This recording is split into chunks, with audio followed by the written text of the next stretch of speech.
Bismillahirrahmanirrahim. Assalamu alaikum dear students. Welcome to AZ International Publishing House. Today we are going to discuss Mathematics Grade 3, Unit number 3, and Unit number 3 is about fractions.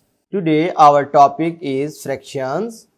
तो प्यारे बच्चों, fractions का word हमारे लिए नया नहीं है, हमने फ्रैक्शन के बारे में पहले भी पढ़ा हुआ है। मैं एक सिंपल सी तस्वीर से इसका आगाज़ कर रहा हूँ कि अगर आप इस पिक्चर को देखें तो इस पिक्चर में हमारे पास 1 2 3 4 5 पार्ट नज़र आ रहे हैं। मैं फ्रैक्शन का कॉन्सेप्ट आपको पहले समझाने लगा हूँ कि फ्रैक्शन होती क्या है। तो ये हमारे पास टोटल कितने पार्ट्स हैं? 5 पार्ट्स हैं।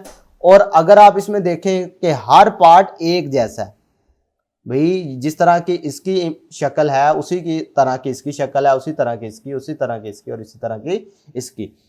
पता चला कि सबसे पहले फ्रैक्शन की जो पहली क्वालिटी है वो ये है कि इक्वल पार्ट्स में वो डिवाइड होना चाहिए ऑब्जेक्ट, पहली बात। और दूसरे नंबर पे फ्रैक्शन होती क्या है कि अगर आपने इसमें से पूरे में से कोई एक सिलेक्ट किया है, जैसा कि हमें ये नज़र आ रहा है, इसमें हमने ये पिंक कलर किया हुआ है, बाकी ये 4 एम्प्टी हैं और इस एक में कलर किया गया, तो इस एक को आप फ्रैक्शन की मदद में प्रेजेंट कैसे कर सकते हैं? 1 आउट ऑफ 5। भाई 5 टोटल पार्ट से उनमें से एक हिस्सा आपने शेड किया, इसी चीज को तो फ्रैक्शन कहते हैं। बात क्लियर हुई? तो पता चला कि fraction is a part of whole. भाई ये होल पिक्चर थी, इसमें से आपने एक इसका छोटा सा पार्ट लिया, इसको लिखने का तरीका जो है वो फ्रैक्शन कहलाता है। बात क्लियर है? और इसको वर्ड्स की शक्ल में लिखो तो ये 1/5 होगा। नेक्स्ट एक और बात समझ लें कि 1/5 में ये ऊपर वाली जो टर्म है इसे आप न्यूमरेटर कहते हैं, नीचे वाली टर्म को डिनोमिनेटर कहते हैं। अब ऊपर वाला नंबर किसको शो कर रहा होता है? सिलेक्टेड पार्ट को। नीचे वाला नंबर किसको शो कर रहा होता है? टोटल पार्ट्स को। पता चला कि टोटल में से कुछ हिस्सा सिलेक्ट करो और उसे मैथमेटिकली लिखो तो वो क्या कहलाती है? फ्रैक्शन। अब एक और एग्जांपल से इस्तेफादा करते हैं कि इधर आप देखो तो 1 2 3 4 5 5 जो है वो रेड बटन्स हैं और 5 ही हमारे पास ग्रीन बटन्स हैं। टोटल हो गए 10 बटन्स। अगर आप इसमें से ये कहना चाहें कि भाई आधे बटन जो हैं वो रेड हैं और आधे बटन जो हैं वो ग्रीन है, तो बात गलत तो नहीं होगी, लेकिन मैथमेटिकली इसे क्या कहेंगे? 1/2 of buttons are red, 1/2 of buttons are green और 1/2 को हाफ कहते हैं। तो ये वही बात है जो मैं आपको बोल के बता रहा था। क्लियर है मेरी बात? तो ये भी बेसिकली क्या है? फ्रैक्शन है। लिखने का तरीका कहा रहा ना मैथमेटिकली, तो ये डेफिनेशन आपके पास लिखी हुई है जो मैं पढ़ के सुना रहा था कि fraction is a part of whole when the whole is divided into equal parts. ये बात समझने वाली है। भाई इक्वल पार्ट्स में होगी तो ही फ्रैक्शन होगी, अदरवाइज नहीं होगी। भाई मैं मिसाल के तौर पर अक्सर मिसाल लिया करता हूं ये सर्कल की, कि अगर इस सर्कल को मैं 2 बराबर हिस्सों में तकसीम करूं तो फिर इसका हर हिस्सा जो है हाफ कहलाएगा। 1/2 कह सकेंगे, फ्रैक्शन की शक्ल में लिख सकेंगे। लेकिन अगर इसी सर्कल को मैं कहूं जी ये इतना हिस्सा है और बकाया, तो ये तो इक्वल साइज ही नहीं है, तो इसको मैं फ्रैक्शन की शक्ल में नहीं लिख सकूंगा। तो ये इक्वल पार्ट्स में होना बहुत जरूरी है। ये एक छोटा सा चैलेंज आपके पास दिया गया है। There are 7 days in a week. भाई एक हफ्ते में 7 दिन होते हैं। What part of the week is Monday? गौर करें जरा, टोटल दिन कितने हैं? 7। उनमें से मंडे क्या है? अगर फ्रैक्शन की शक्ल में देखो तो मंडे किस चीज को शो कर रहा है? तो ऑब्वियसली 1/7। भाई 7 दिनों में से एक दिन, मंडे एक दिन ही है ना, तो 7 दिनों में से एक दिन।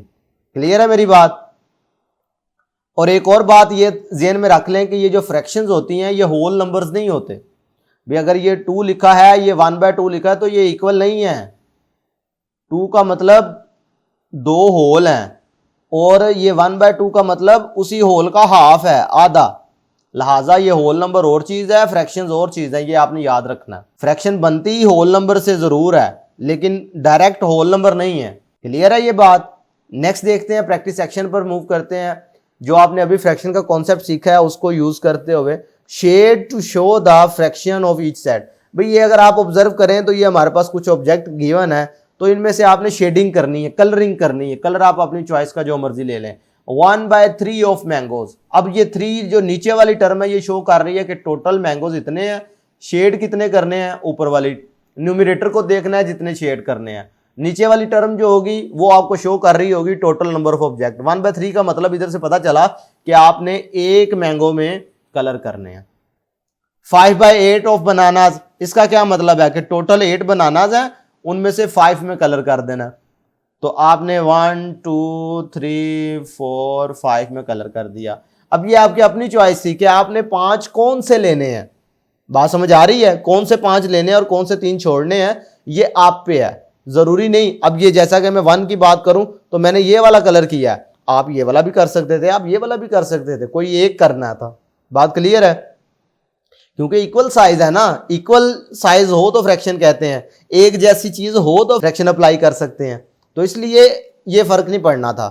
अब इस पार्ट में देखो कितने लीव्स नजर आ रहे हैं, 5, तो क्या है 2 आउट ऑफ 5, इसका मतलब है 2 को आपने कलर करना है, आपकी अपनी चॉइस है। चलो जी एक इसमें कलर कर लिया, एक मैं चाहता हूं जी इसमें कलर कर दिया, फिर भी ये फ्रैक्शन वही शो कर रहा है। इसी तरह बकाया पार्ट्स अगर आप देखें तो 1/4 पिजन यानी टोटल 4 है, उनमें से एक में करना है, तो कर लेंगे आप अब आसानी से। टोटल 6 है, 3 में से 3 में आपने कलर कर देना। टोटल 9 है, 7 को आपने शेड कर देना, कलर कर लो शेड कर लो, एक बात है भाई। टोटल देखो 1 2 3 4 5 6 7 8 9, टोटल 9 फुटबॉल्स हैं, तो कलर कितनों को करना है, सिर्फ 7 को, तो आपकी अपनी चॉइस है। 1 2 3 4 5 6 7, लो जी इतना सा काम है, आपने सिंपल इनमें कलर कर देना है। बात क्लियर है? तो पता चला कि फ्रैक्शन जो है वो कैसे अप्लाई होती है, और फ्रैक्शन सिलेक्ट करने के लिए भी यूज होती है कि भाई अगर आपके पास एक जैसे ज्यादा ऑब्जेक्ट हैं, उनमें से कुछ हिस्सा सिलेक्ट कर लिया जाए तो वहां पर भी फ्रैक्शन ही अप्लाई हो रही होती है। तो प्यारे बच्चों, आज के वीडियो लेक्चर में हमने फ्रैक्शन का कॉन्सेप्ट समझने की कोशिश की और उसी से रिलेटेड प्रैक्टिस सेक्शन को सॉल्व किया। आज के लिए इतना ही, फिर मिलेंगे इंशाल्लाह। अल्लाह हाफिज़।